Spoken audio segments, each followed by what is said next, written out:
Kati ya watu waliojichanganya ni huyu sister anaitwa Asia, yuko kwenye movie inaitwa They Will Kill You, yuko hapa MK Movie Store opposite na polisi Makambako. Huyu sister alikuwa anaishi na mdogo wake anaitwa Maria, na baba yao mmoja alikuwa anawatesa sana. Sasa siku moja wakaamua wakimbie, lakini mzee naye akaamua kuwafuata. Sasa akiwa anakaribia kuwakamata, Asia akatoa chuma akamwasha mzee, ikabidi akimbie kwa sababu pia polisi walikuwa karibu.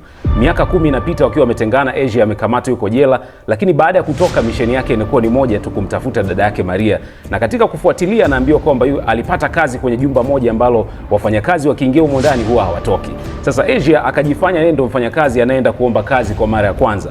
Akaingia kwenye lile jumba, lakini kila upande ulikuwa umejichanganya kwa sababu Asia alikuwa ameingia kwenye nyumba ambayo alidhani ni ya kawaida tu, lakini pia upande wa pili wenye ile nyumba walikuwa wamempokea wakidhani ni mfanyakazi wa kawaida, kumbe ni mtu hatari sana. Kwa hiyo humo ndani Asia anakiwasha sana akitaka kumpata dada yake, lakini anakuja kugundua kwamba watu wote waliopo mle ndani hawawezi kufa, yani ni moto, hata kama ukimkata mguu unaota tena. Kwa hiyo hapo ndani wanaanza kupambana ili kuweza kuhakikisha kwamba Maria anaondoka na dada yake Asia, lakini pia jambo la kusikitisha ni kwamba Asia anagundua kwamba dada yake pia alikuwa amejiunga na hao watu. Kwa hiyo mishe zinakuwa ngumu sana kuweza kumtoa dada yake. Movie hii iko hapa MK Movie Store, njoo uweze kupata, na kuna mizigo mingi sana utaweza kuenjoy nayo.